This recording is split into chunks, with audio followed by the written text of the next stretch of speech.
Hello little buns, it is Steph. Welcome back to my home. I have been seeing many comments from many of you asking me to address the bathroom laws popping up all over the United States. It is not just North Carolina regarding trans people in bathrooms. I'm not really sure why you wanted to hear me talk about this. I mean, it is relevant to my existence. It's just not really a great thing. It's not something that I really want to talk about, but I really feel like I have a responsibility to address such things, so I'm going to talk about it. The number one thing you have to understand about these laws is that they are absolutely not about the safety of women. That is 100% not the reason these laws are popping up. These laws are popping up so that politicians can rally people against a vulnerable victim. That is the only reason. Politicians know that if you can get people to collectively hate something, you have a strong base. You have a strong group of people that can follow you and will promote you and push you into places of power. That is the only reason these are happening.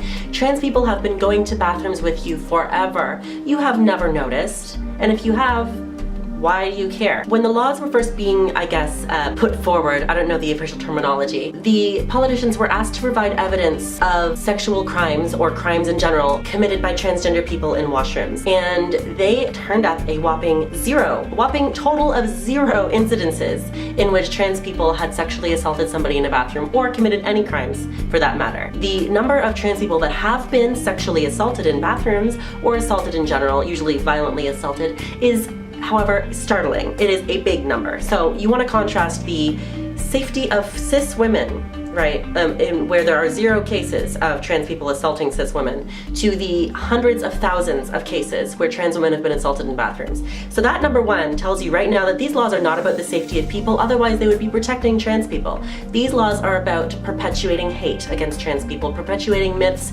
and keeping trans people from being accepted. That is the only reason these laws are popping up. You also hear the argument that some people will try to take advantage of these trans-inclusive bathrooms, which are all bathrooms, by the way, as of right now in most places of the world, and they will use it to assault young girls and just pretend that they're trans so they can get away with going into the washroom. There are very few cases of this, and as with any law, you cannot use the exception to dictate your choice, all right? These attackers are the exception, not the rule, and if you think for 1 second that people releasing a trans-inclusive policy across the United States is going to increase these attacks, you are incorrect. These have been happening for a long time. If you think opening the door to a large population of marginalized people is going to endanger you, you have some strange priorities. Because the people that are looking for victims in bathrooms have been doing it forever and they're not gonna stop. The only way I can imagine, maybe stopping this is instead of making a law forbidding trans people from going into bathrooms that match their actual gender, you make a law to prevent people with a criminal record of sexual assault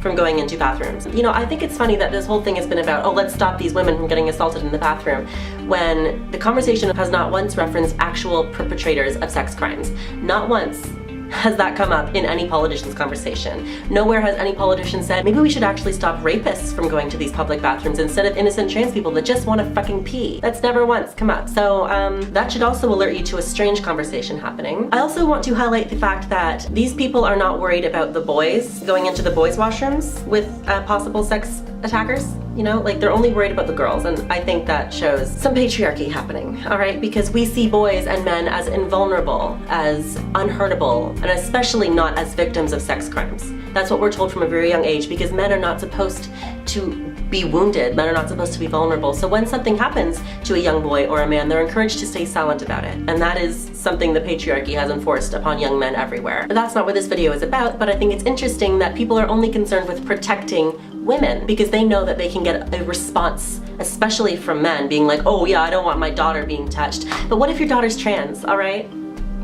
Are you gonna let them get assaulted then? Is that what's gonna happen? Another thing that I find people are not realizing is that when you ask a trans woman to use a men's washroom, you are in fact putting a woman in the man's washroom. Just like what you do not want to do, put men into the women's restroom, which is, I don't know why you think that's what this is doing, because we are not men, we are women, okay? We just wanna go pee, all right? I often see as well people, especially, coming to the defense of beautiful trans women or trans women that may pass a cis, standard, all right? But they often are like, well, if they look like men, they'll make us uncomfortable. And like, there are plenty of cisgender women that do not fit the beauty standard that you are enforcing upon trans women. plenty. In fact, more than half the population of the world, I'm sure, will not fit your beauty standard that you're enforcing on trans women in order for us to go pee.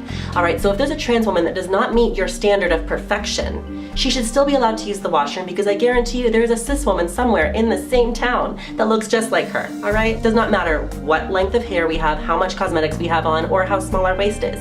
We still have to pee. It's still a biological function we have to perform. So we would like to use the restroom, please, and thank you. I also think it's rather funny that these laws that are apparently supposed to be keeping men out of women's washrooms are actually encouraging men to go in to make sure that women in the washroom are in fact women. And another great little tidbit of this is only cis women so far have been apprehended by these cisgender men claiming to be a bathroom police. These bathroom police have so far only tagged cisgender masculine women as not feminine enough to be in the women's washroom. Not one trans woman has been pulled over and been like, excuse me, you need to not be in this washroom, because, I mean, it's happened, absolutely, but not as a result of this. Nowhere online do you see videos of trans women being pulled out of washrooms as a result of this hysteria. It's been happening forever. Trans women have been murdered in washrooms all over the world because they're seen as predators, but there are not a single instance in which a trans person has assaulted a cis person in a washroom, okay? So chill, alright? The bottom line is the civil rights of trans people, the right to go to the washroom, okay, is much more important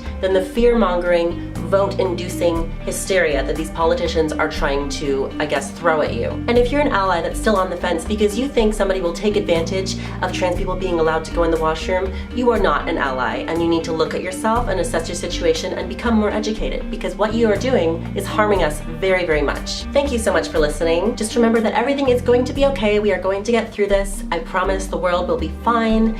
I love you so much, and I will see you again very, very soon. Bye! Say hello, Ma. Hi. Hi!